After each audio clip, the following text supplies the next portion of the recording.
you all very much for coming. As usual, we've got a hybrid meeting with people joining us online, hopefully, through Teams, and thank you all for coming in person. So our speaker today is Dr. Aisling Reid, who is a cultural historian and translator, teaching medieval literature here in Queen's, but with very wide historical interests. Interdisciplinary interests. She's editor of the international Logoi.ph philosophy journal. She's just completed a one-year HEA North-South research programme on Ireland's border culture, literature, arts and policy in conjunction with Trinity. Her recent publications include Just in Time, Theorising the Contemporary, published in 2023, and another subject she spoke about here to the history seminar last year in Queen's, Pained Screams from the Camps, which is about an Italian prisoner, political prisoner, held in Mussolini's detention camps during the Second World War. And on a similar theme, not unrelated theme, she's also editing Cahir Healy's memoirs of his time on the Argenta prison ship with the support of Cahir Healy's grandson, also called Cahir Healy, yes. And that book should be out in June, hopefully, again with De Gruyter. And that's what Aisling's going to talk to us about today. Borders and Barbed Wire, Cahir Healy's memoirs from the Argenta prison ship. So thank you very much. Thank you so much, Peter. Thanks for inviting me here today and for everyone coming. So also I'm going to talk about Cahir Healy, but just to contextualize it a little bit. So my interest in Cahir Healy and the story of the Argenta comes from my own background researching my family history. So my grandfather, Henry Macaulay, I only found out recently, was interned on the Argenta prison ship for protesting partition, which I didn't know about until I started doing some digging in Prony, and I found his name, Henry Macaulay, here.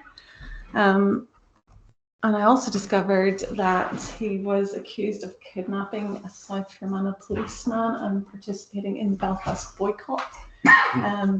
So he was from Fermanagh, and in these documents we can see that after he was interned on the Argenta prison ship, his mother, Rosa Macaulay, appealed to the Minister of Home Affairs to ask if she could check on his health. But sadly she was refused any knowledge of her son, and we can see the police reports report her for being a most unloyal person, having strong Republican views. I'm pretty sure Rosa Macaulay did not partake in politics as much as this might suggest. So while my granddad was on the Argenta prison ship, he received letters that were surveilled by the ship's authorities. And one of them was from Cahir Healy, reading an extract from the Western News, I think he was sending extracts from newspapers to my granddad while he was still on the ship. And he was asking, it reports that he'd asked questions about the state of the Argenta internees on board.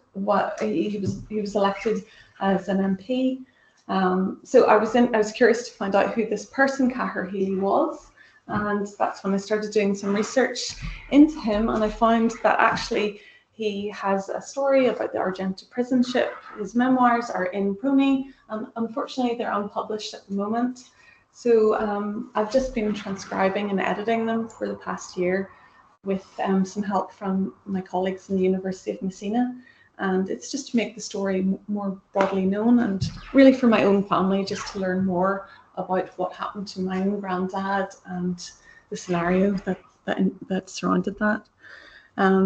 So Cahir Healy, his account of his imprisonment on board the Argenta prison ship from 1922 provides an unprecedented insight into the intense political repression that followed the 1921 partition of Ireland.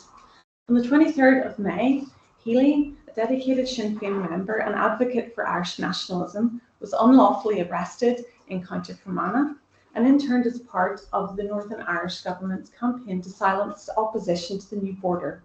His 2-year detention on the Argenta from 1922 to 24 is an important record of the extreme measures that were sometimes employed to enforce the new political order. And for the first time here, Healy's memoir, 2 Years on an Ulster Prison Ship, will be published in its entirety with De Gruyter's, thanks to the very kind support of Healy's grandson, Cahir Healy.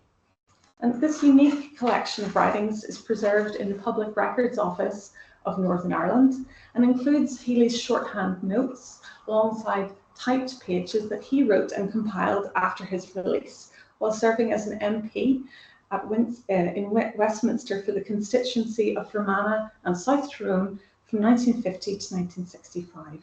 And ironically, for a nationalist, much of the work is penned on the back of Westminster branded stationery that he used while he was in Parliament. The memoir is historically significant. Not only does it provide a first-hand account of life on board the Argenta, it also affords a unique insight into the immediate impact of partition on people living near the new border. Healy's writings are an important record of the inhumane conditions suffered by the hundreds of men from all corners of Northern Ireland who were denied proper judicial process and who were detained in prison cages for up to 2 years. Despite their bleak circumstances, the text reveals the warm camaraderie and friendships that developed among those who suffered together. 100 years after his detention, Healy's writings are essential for understanding the experiences of those who opposed partition and the enforcement of the border by the Northern Irish government. So, the political climate in Northern Ireland during the 1920s was charged with tension following the partition of 1921. And along the 250-mile partition line, 170 roads that traversed the northern counties and the south were suddenly closed. And as bridges were destroyed and roads obstructed, communities on either side of the border were suddenly separated, and the exchanges of daily commerce and conversation slowed. Much as the bewildered characters in Spike Milligan's 1963 partition novel Puckhoon awake to find a new customs post being erected in the middle of their church grounds, communities living alongside the newly defined border found themselves quite suddenly cut in two. The residents who lived beside the border found hastily erected barriers and checkpoints on roads that had once been passable. The creation of Northern Ireland under the Government of Ireland Act was marked by deep divisions between the predominantly unionist population and a nationalist minority who opposed partition. Dermot Ferriter characterises partition as a deeply divisive outcome that was fundamentally rooted in a blend of British manipulation, unionist fears and Republican aspirations, with the border evolving from a flashpoint of violence to a symbol of hard-won peace, and more recently, a renewed source of tension in the wake of Brexit.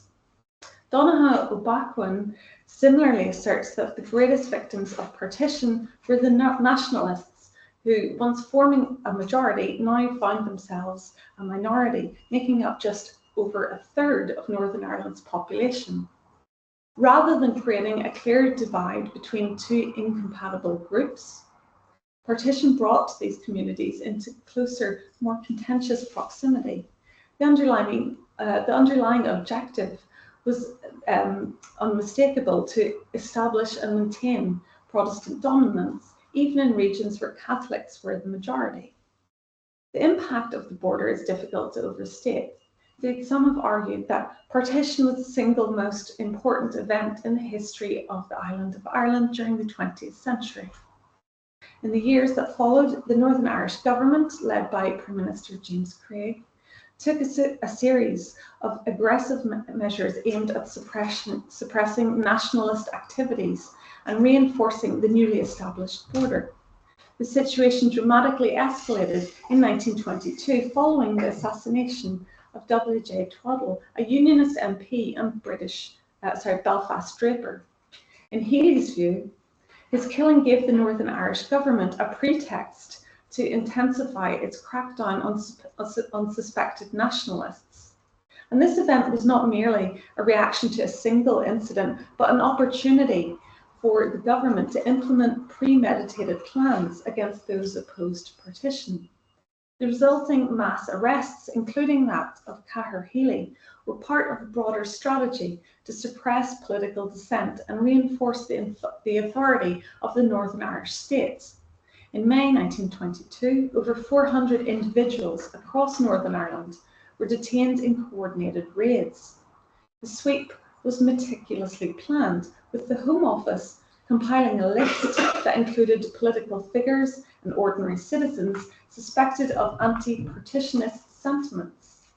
Many of those arrested were young men with little or no political involvement, highlighting the broad scope of the government's crackdown. A significant number of the men were professionals, including doctors, lawyers, pharmacists, and national school teachers. Police files reveal that many of the men were arrested for minor reasons. For instance, one man was detained for simply associating with a suspected Sinn Féin sympathiser, and even participating in Gaelic games was considered as acting in a manner prejudicial to the state. So following Twaddell's assassination, Prime Minister James Craig also expedited the passage of a controversial flogging bill, which effectively granted indemnity to the security forces for any actions taken in good faith during their duties. This legal cover allowed severe and often extrajudicial measures against those who were perceived to be as a threat to the state. The detainees were initially held in a local military barracks and governmental buildings.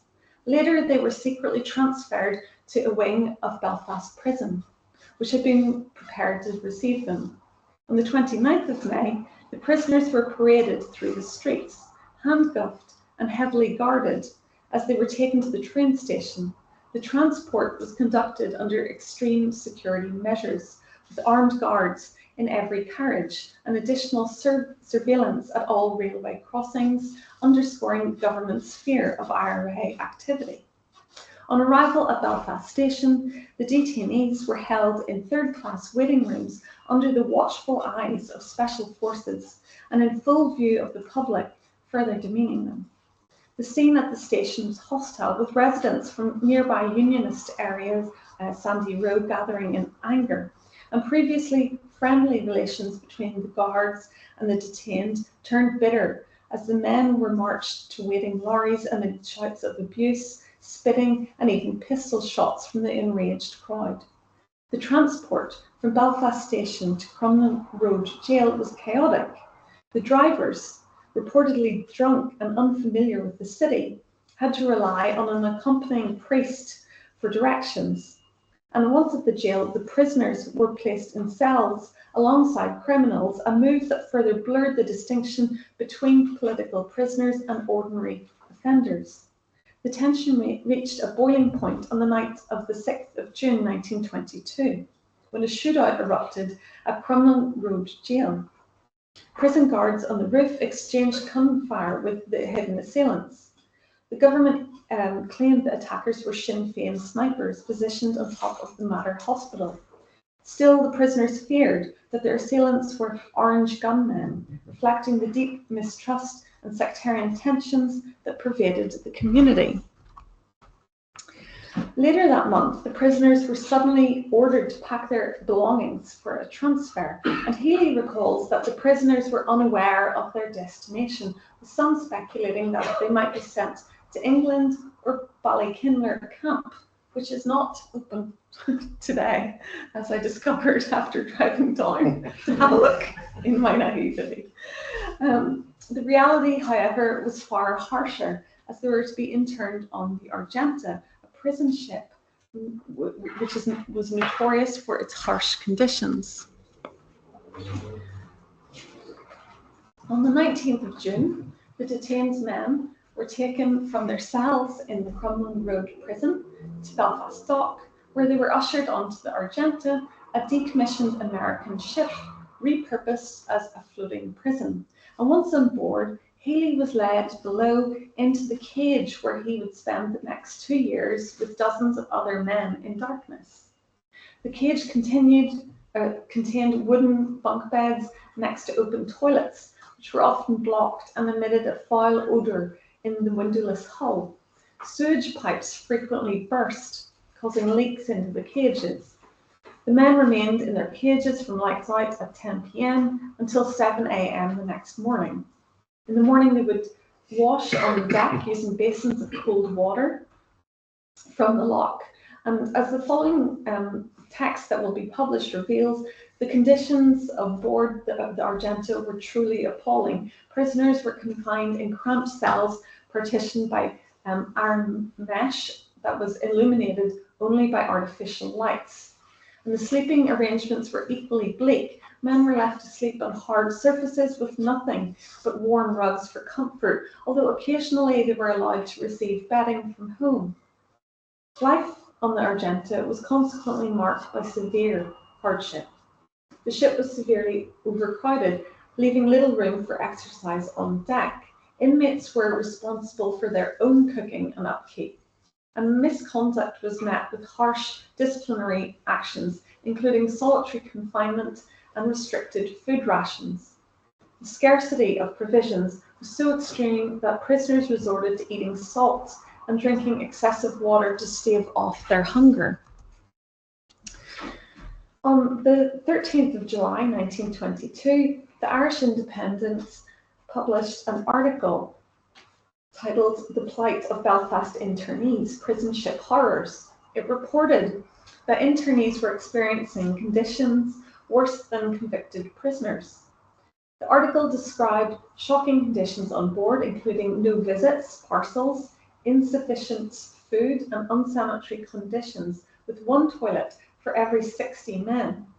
The grim conditions on board continued into the following year, with a September 1923 article in the Yorkshire Observer, once again highlighting the inhumane conditions. It read, "The steamship Argenta was never intended for human habitation. The conditions are described as abominable, with the vessel itself being in a rotten state and with a persistent foul odour. The sanitary arrangements are extremely disgusting, with open latrines situated almost within the sleeping and living quarters between the decks." The authorities were keen to hide the prisoners' dire living conditions and therefore ensured that their communication with the outside world was limited. Prisoners were only allowed to post small postcards where they would cram in as much writing as possible, desperate to maintain contact with their loved ones and preserve their humanity. Despite their circumstances, the men found ways to endure their confinement. They sought solace in sea views and engaged in various activities to break the monotony. They crafted rings from silver coins and they wove rugs. And just last term, I went to a meeting of the Argenta families, and I met with a lovely lady from Fermanagh, Geraldine, and she actually has her own sort of little personal Argenta museum that includes some of the bags that her father made while he was on board the Argenta, and a little Lochter pilgrimage medal that he received for completing his penitence at Easter, presumably, on board the ship, as if the prisoners weren't suffering enough. They did their Lochter ritual. I imagine it probably involved walking around the deck. He also whittled this little cross. So my family, we also had one of these items. We had a little wooden board that had been whittled by my grandfather, but it's gone missing, unfortunately. So it just goes to show the importance of keeping family items safe. And this was Geraldine's father, and that is a little ring that he whittled while on board the ship. So it's just interesting to meet other family members. Quite intricate bags that were made. So language learning also became a collective effort. They taught each other Irish, with some men becoming proficient as they paced the deck during their limited exercise time. Music also played a pivotal role in their makeshift community. They formed a choir, and their voices carried across the water to the nearby shore of Island Magee, where a small audience of empathetic locals would gather. As Cahir Healy notes, it was an unusual scene, over 300 men performing for just a dozen spectators. However, interaction with the public sometimes led to problems. When a young girl shouted to a prisoner from the shore, the Home Office quickly intervened, banning gatherings at the shore of Island Magee and deploying the RUC to enforce the order.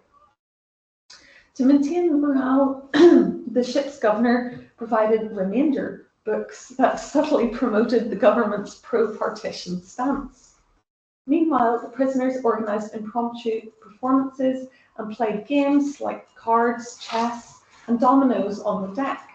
They also compiled and edited an Argenta bulletin, a small publication that allowed them to voice their thoughts and maintain a semblance of normalcy.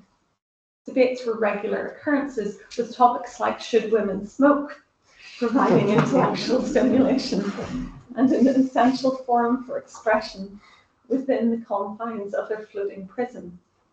The internees also signed each other's autograph books, which were small booklets in which they recorded their name and home town alongside drawings and short poems. And this is one of them here. So quite a lot of them are available freely in the National Library down in Dublin. So I've just been compiling as many of those as I can, just looking for my granddad's name, but I've yet to find one. So these autograph books, they would sign and they would record their name and their hometown alongside their drawings and poems. And in one autograph book here, we can see is a poem written on the 14th of April 1923, which is very sad.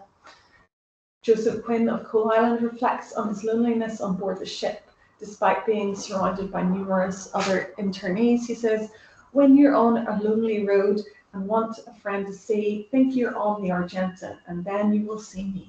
So, very sad. Cultural and communal activities of these types were clearly crucial for maintaining morale among the internees. They provided intellectual engagement and a means to voice personal opinions, fostering a sense of community and normalcy despite the constraints of their environment. Moreover, the use of autograph books as repositories of personal and collective memories played a similarly significant role in preserving the internees' idiosyncratic identities and experiences. Such activities inevitably helped pass the time, but they also allowed the prisoners to assert their individuality and humanity in the face of institutional dehumanization. Resistance took many forms on board the Argenta. Periodic hunger strikes were initiated to protest the dire conditions and draw attention to their demands for better treatment. There was an even a thwarted escape attempt. Evidence of the plot included a cut in one of the cell cages and a more drastic plan detailed in a letter inside a boot described blowing the ship up with cotton and explosives, and thankfully that didn't happen. The broader impact of their internment was felt far beyond the ship's iron walls. Many prisoners were rural workers whose families depended on their labour. For some, their absence caused significant hardship back home, disrupting the agricultural cycle and straining family resources. The community's response to the prisoners' treatment was one of the few sources of external support. News of the flogging of a young detainee carried out by an English warder became a scandal, and the response in the boat itself was visceral. A riot broke out, marked by screams and the destruction of property. Among the men interned on the Argenta were individuals like Dr. Moore from Downpatrick, who was detained without a valid reason. Cahir Healy believed that Dr. Moore's arrest had been orchestrated to allow a government-favoured candidate to take his position and his livelihood. And the stress of the situation took a toll on Dr. Moore's health and tragically contributed to his own wife's death from stress. Communication with the outside world, though limited, was cherished. In one instance, when the governor confiscated parcels, the men ingeniously managed to retrieve them by slipping a smaller man through a peephole in the punishment cell. And another time, they fashioned a wire fishing rod to pull back confiscated food parcels.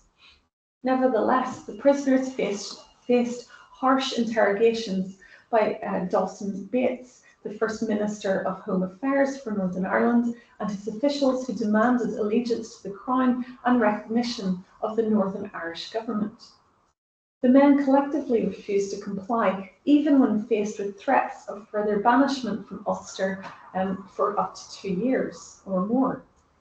Throughout 1922, conditions on board the Argenta worsened, with open hatches during the winter exacerbating the cold.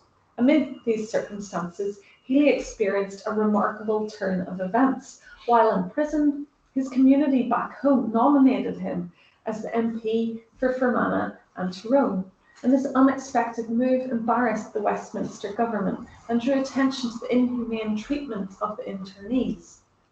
Throughout their imprisonment, the men continued to protest the inhumane conditions through hunger strikes and other forms of resistance.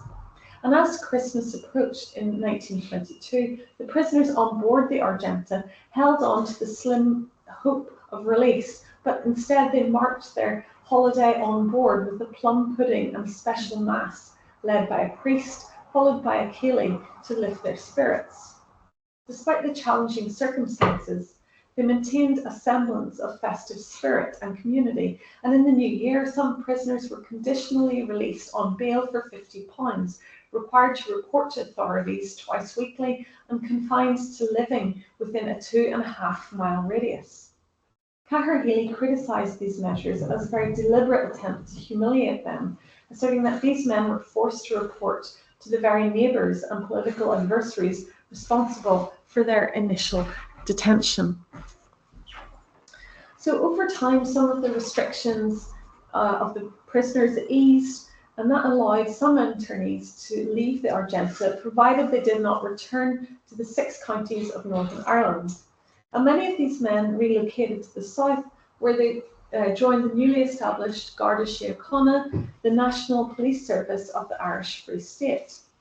The journey from the ship was harsh. On the 23rd of November 1922, Cahir Healy and 107 other men were transferred by motorboat to Larne Union Camp.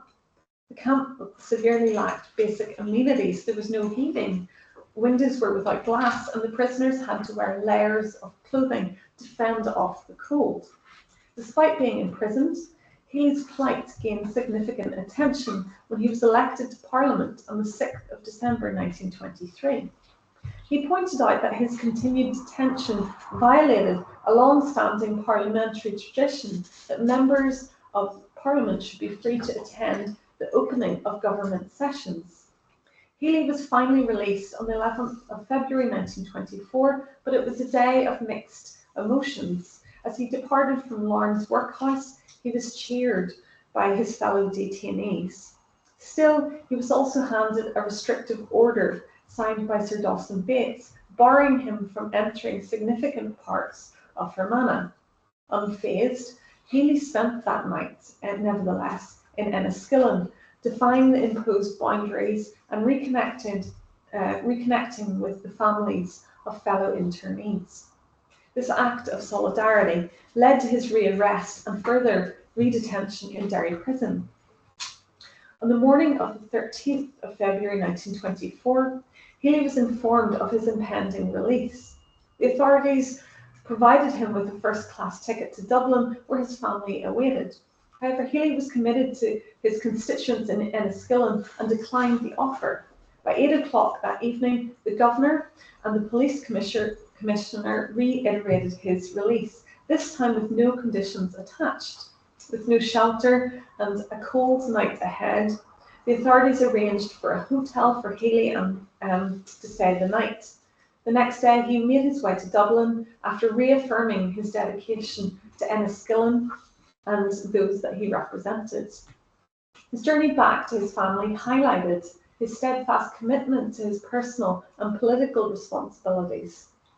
Cahir Healy's experiences during his internment and release reveal a man deeply committed to his community. His choice to prioritise his constituents underscored the dedication that defined his political career, and after his release, Healy continued to represent County Fermanagh in Parliament for many years to come. The story is one of resilience and dedication to public service, leaving a lasting impact on Northern Irish politics. So just to conclude, we can see that Cahir Healy's interment on the Argenta highlights the manifold ways in which the creation of the border affected communities and families living along its edges. 100 years after its compilation, 2 years on an Ulster prison ship, is a reminder of a neglected chapter of Irish history. Healy's first-hand account of the unlawful arrest and internment of hundreds of men from all parts of Northern Ireland demonstrates the importance of proper judicial processes and humane living conditions for prisoners. His writings are an important historical record of the suffering faced by those illegally detained for opposing partition and the sustained efforts of the Northern Irish government to anticipate and quell any opposition.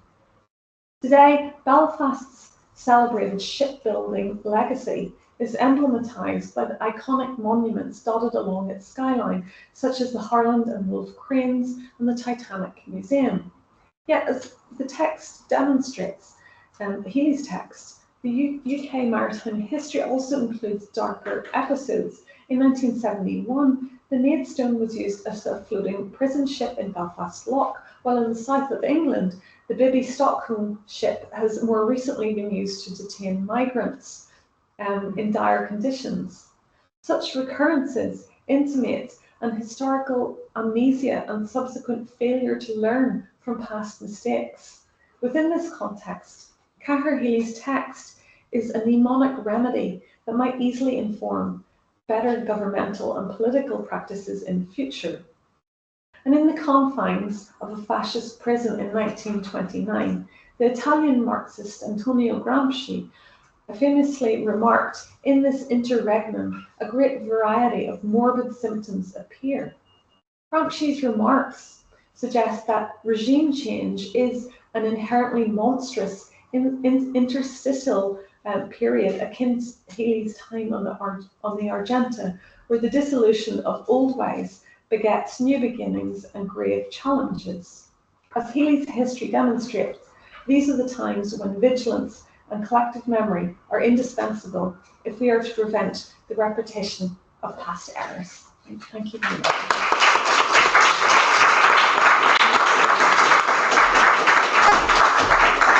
Thank you very much, Ashley. You're happy to take some questions? Yes. Yeah? Okay, so people in the room, just raise your hands if you want to ask a question. People online, raise your hand digitally, pressing the button, and we'll ask you then to speak. Margaret, you'll start. Thanks very much for that. It's great to hear and your conclusions. I often think that maybe the digitisation of something like the Argenta records would have been a good thing for our centenary, you know, Yep. to have something yeah. kind of equivalent to the military service pension, something that would have highlighted part of the development of the Northern State, because it's so hard, as you say, to go through looking for particular names when you're just going through masses of paper. Yeah, absolutely. I've been, my iPad is entirely full with the Prony records. I just go in and photograph as much. Because I'm just, it is very selfish, but I'm just looking for my granddad, evidence of my granddad in the files. Make it so much easier for historians trying to track various people. Yeah, absolutely. I mean, the 2 years in an Ulster prison ship, it is kind of hidden as well. It was quite hard to come about that. It was hidden away within files, but yeah, I hope that the edition that's coming out will prompt new research into, you know, because it is an interesting story. I had no idea about any of this until just over a year and a half ago. And because he went down to Dublin, I mean, when was he able to come back to the north and continue representing for Nana? Do you know? I don't really know. I think that the terms of his release were intended to make it very difficult for him to do that. So I know my own granddad was also not supposed to return. So they were from outside Enniskillen, that he was also not supposed to return under the condition of his release, and he wouldn't sign the paperwork to agree to that. So I'm not really sure, but I know that for years afterwards, they were ostracized by the local community in and around Enniskillen, which is sad, yeah. True. Susan? Thank you so much. It's amazing that it's coming out as the book as well, because that file is just huge when you actually sit down with the memoir. But I work on internees in the 40s, and there was the Argenta prison ship in Drogheda in the 40s. Mm-hmm. And I think there were at least 2 deaths on that. And I was wondering, because I'm really interested in like families where they have recurring generations of people interned in different periods, like different decades. And I was wondering if you'd come across, well, A, were there any deaths on the Argenta, and then B, you said you've met family members and stuff. Have you met anyone or come across anything that said, anyone that's drawing a comparison between the Argenta and the Alrada, or anyone who had like, you know, family that were on both or anything like that? I could be able to find that's really interesting. Yeah, the Alrada. I don't know anything about that, but I came upon that when I was going through the files, and that's fascinating as well. That's the Strangford lock. Oh, is it? Well, I think at least for Right. a while, yeah. Yeah, so I'd be really interested to know like what you think about that. I know that Healy was rearrested in under the Alien Internment Act in the Second World War. He's been doing a lot of fundraising for the prisoners, so it's obviously affected him. He's done kind of fundraising, managing fundraising stuff. Yeah, it is sad, because it makes me, the way he was arrested then in the Second World War makes me wonder, was my granddad also, he must have been frightened about being lifted at the same time. So I'm sure there were people that were probably, maybe you would probably need to Excel document and compare the names across them. So it would take time, but it would be worth doing. Yeah.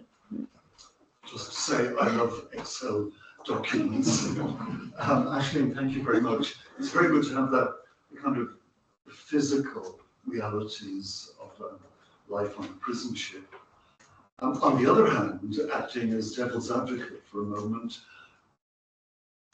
do you think the context you provided was a rather old-fashioned nationalist narrative? I mean, there's little sense therein of the existential threat the Belfast government faced, and indeed the Dublin, the Irish Free State government as well.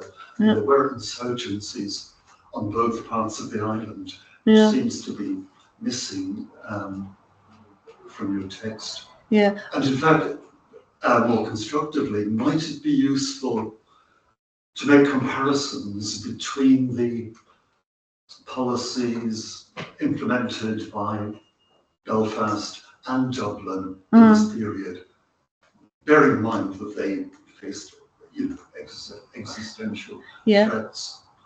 I suppose the other thing, isn't there a danger of, and understandably, family loyalty shading over into hagiography? Yeah. I know virtually nothing about Cahir Healy. I'd like to know what kinds of policies he espoused over a long political time period. Yeah, I think that is a valid point. My fundamental question is, will this benefit from various comparative reference points? I think, obviously I am very biased because it's my granddad, but I just read about the conditions in the boat and I just think it's abominable what happened. I'm sure I could probably expand my research, but as I'm just a beginner with this, I just had a limited time for what I could put together. But no, I take your point. Yeah. Yes. I can relate to you as well. My granddad is from Malay. Oh, My great-great-granddad was on the Argenta and he's from Malay. What's your surname? okay. We're probably related in some way. And I'm doing my undergraduate dissertation on how the living conditions impacted early death and diseases developed on the Argenta.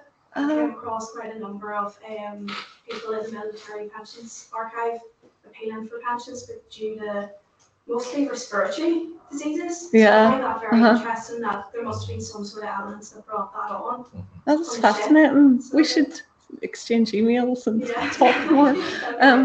Yeah, so I think with my great granny, her letter, I think did she say in her letter that she was worried about TB? Yeah, setting in. Oh, sorry, it's gone there. She was worried about. Oh, sorry, they're not good. These time out. Yeah, sorry. Is in the letter she was worried about TB setting in.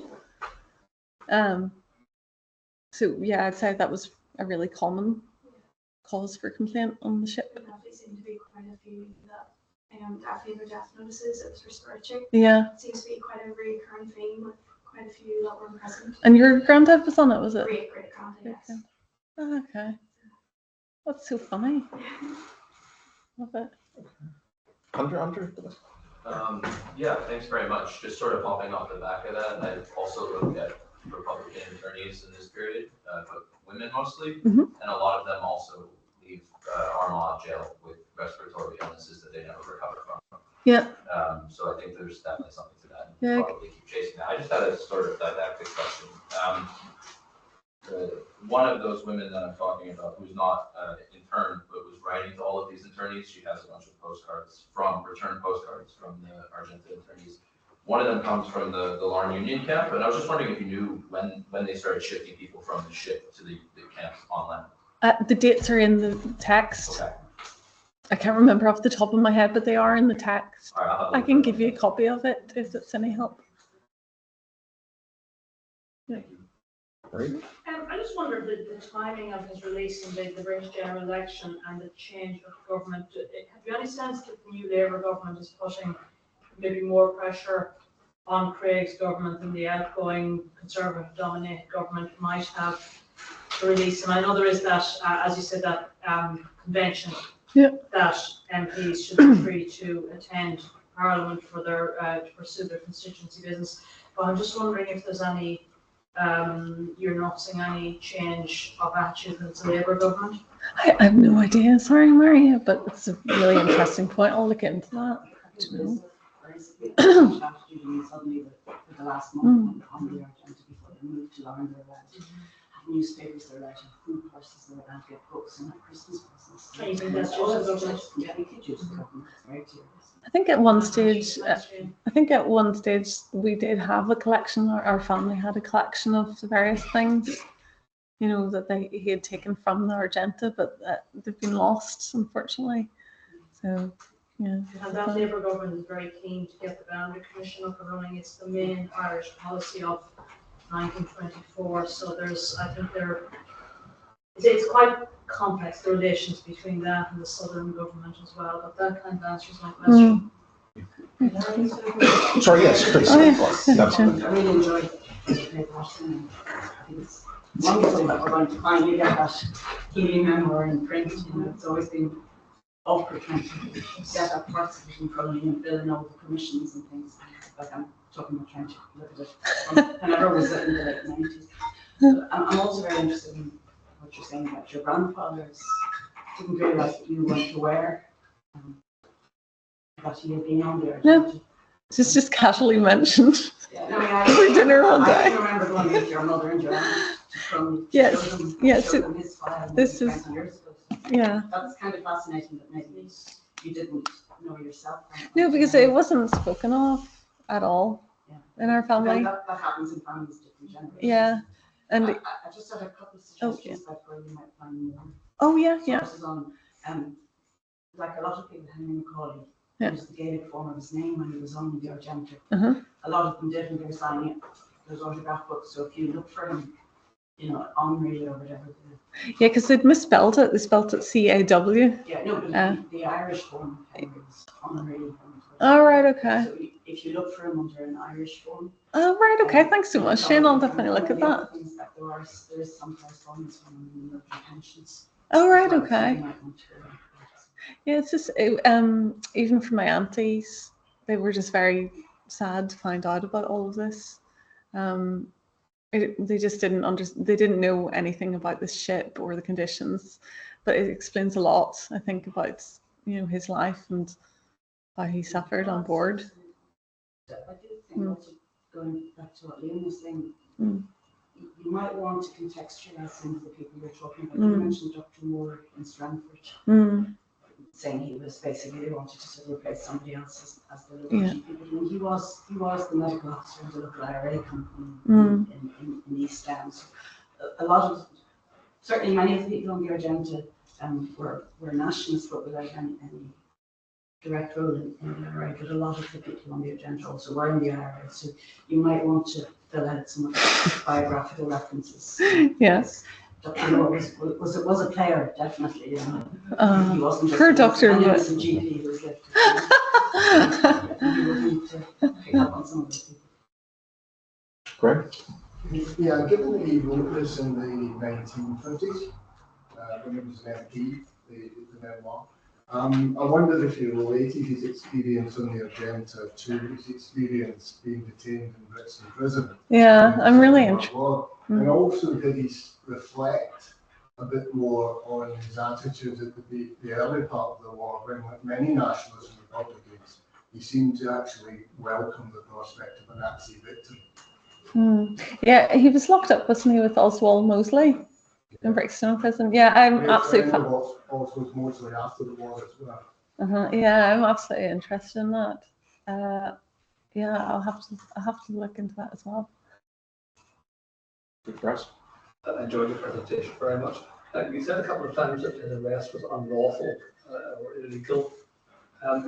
Is that technically correct? Had Special Powers Act not been passed at the time, giving the Home Secretary the power to intern people? Quite unjustly, obviously, but yeah, was it unlawful? Well, yeah, he hadn't had a trial, so. I know, yeah, I know what you mean. I know what you mean. The Parliament had given the authority to the Home Secretary. Okay, so technically it was lawful, just unjust, maybe you could say. Just a small legal point. No, I really appreciate it. Laura Donoghue's book, Laura K. Donoghue's book, her book is probably the best account of that. Might be worth adding to your. Laura. It's DONAHUE. Yeah. Oh yeah, Laura K. Donoghu. If you email me, I'll send you the details anyway.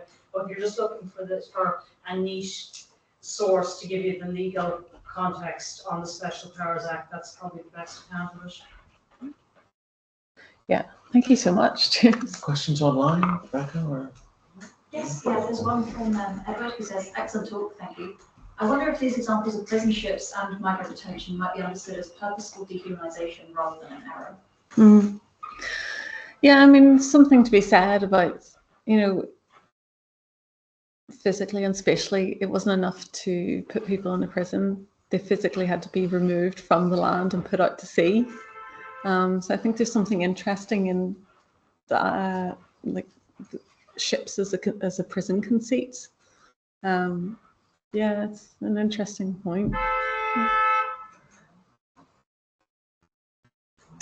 Yes. Thank you very much. I have a question about the ship itself, Argenta. Can you tell us about, how long it stayed in operation and has it survived? What's the subsequent history of the ship? It was decommissioned and taken apart. So no, there's no. Relics of the True Cross. No, there's no relic of the True Cross. When did that happen? I can't remember. Sorry, I'm not very good a historian. I don't have the date. That'd be interesting. Yeah, the bell is still somewhere. Oh, is the bell about? Right, okay, yeah.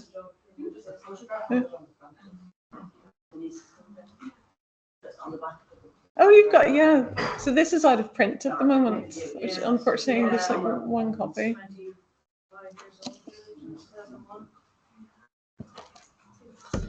Yes. Sorry, that was an excellent talk. I really enjoyed it. It's fascinating just taking a sort of biographical approach almost and sort of using that to explore wider topics about partition, and in particular the sort of part of partitioning we don't think about, which is local small rural communities like say Fermanagh or on the border, where maybe most of the historical focus tends to be Belfast, you know, the main city of Northern Ireland and places like that. So I'm wondering as well, my main question is there much of a cause celeb or controversy in the press in Northern Ireland at this time about the fate of these prisoners? So say in local papers, or even, I know you mentioned briefly in the Yorkshire paper sometime that there was a protest as the treating these prisoners. So is there much controversy generally about it, or is it sort of a bit more low-key? Yeah, I think at some point it became low-key. Just one of the letters sent to my granddad from a very mean friend, John Flanagan, says nobody's thinking about you. So if you had an opportunity to sign an agreement and get out, you should have taken it. You're a fool not to have taken that opportunity. I think my granddad was on board to the very end. So it suggests that maybe people were forgetting or getting bored or not. Laura's book that Marie mentioned details like when there was public outcry, special powers, and when there wasn't. It's very good on like a timeline of any protest or public outcry that there was. Oh, that's interesting. Like, which if there was more, she goes through that really chapter. Yeah, I must have a look at that. Yeah, absolutely. There's an extraordinary letter in the Moore papers from his wife saying, "How am I going to pay the 3 boys' fees in Columbus?" So mean. His incentive to sign the pledge. That's mean. Well, so just this book is part. We had it's actually part of a broader project on borders. So I was working with the University of Messina with some philosophers who examine the philosophy of borders, and from that we've compiled a 2-part book. So the first part are critical philosophical examinations of border studies, and then the second part includes the Cahir Healy's memoirs, and it's called Mind the Gap. And it's just co-edited with my friend in Messina, Valentina Sirace, who's a philosophy lecturer, and it includes some interesting works by some of our PhD students in English on borders more broadly. So it's a border study book. Yeah. Can I ask you, Aisling, when Healy sits down to write this memoir, do we know why he's doing it? Is it simply a kind of end memoir? Has he any aspirations towards publication? Is it shaped by any literary models? I mean, is it a literary text, or is it simply a narrative of events? I mean, and there is a kind of obviously a genre of the kind of not only the Republican jail memoir, but even the maritime jail memoir. I think think back to John Mitchell's Jail Journal in the 1850s. You know, is he consciously writing something he wants other people to read, or is this a private text? Really just to focus his mind on his own past? No, I think he consciously wants other people to read it because he typed up quite significant portions of it. So parts of it are in his shorthand, and then other parts of it he had typed up. So I think it seemed to me quite conscious that he had intended to publish it. I don't know why he didn't publish it in his own lifetime. I think it's a real shame that it didn't get more airing while he was alive. But whereas in the book we were talking about last term, the Italian prison diary, where everyone in the camp they were all writing their own prison texts, and they were, influenced by one another. I can't say that that's the case here. I don't know of any other Argenta prison texts, if anyone else does. My granddad didn't write anything about it. They're very serialized newspapers. Yeah, newspapers. The Irish press in the 1940s, 50s, a lot of Argenta. And Healy was publishing things about the Argenta question after he published a short story in Green and Gold a few months after he got the Argenta. Yeah. I think he was No, I think there's quite a bit published on the Argenta if you go looking. Yeah, these are his other his far side stories that I really enjoy. Apart from his Argenta, his short stories about Fermanagh also, they make for a good read. And these are published when in the 30s and 40s? Yeah, right. Yeah, so he has quite a big, collection of publications that are absolutely fascinating to read, and some of them are on. This is where. So I was working with Garrett on the Ireland's Border Culture website for the past year or so with Eve down in Trinity, and Cahir Healy is on that, and it will be published as it will be publicised as part of the Imagine Belfast Festival in March. So if you want to log on there and give us some feedback, that would be great for our impact forms. I think it's in the start of March, the Imagine Belfast Festival. Yeah. Great. Do we have any other questions? Okay, so Aisling, thank you so much. So we're looking forward now to the publication of the memoirs. I've got my feedback to implement. So, but there's still time to feed into the introduction for that at this time. So thank you all for your contributions. Anyone has anything specific, obviously have a chat with Aisling later or catch up with her by email. Thank you all for coming. Can we finish by thanking Aisling? Just today. And just before people go, so we have a seminar next Monday, which will be Adrian Fraser from Galway University, talking about his new book on John Montague, The Poet's Life, and that will be with Fran Brereton, who will be doing kind of Q&A with Adrian about his new book. Also, you're very welcome to come and join us next week, 4:30 in this room. Thanks a million, Peter.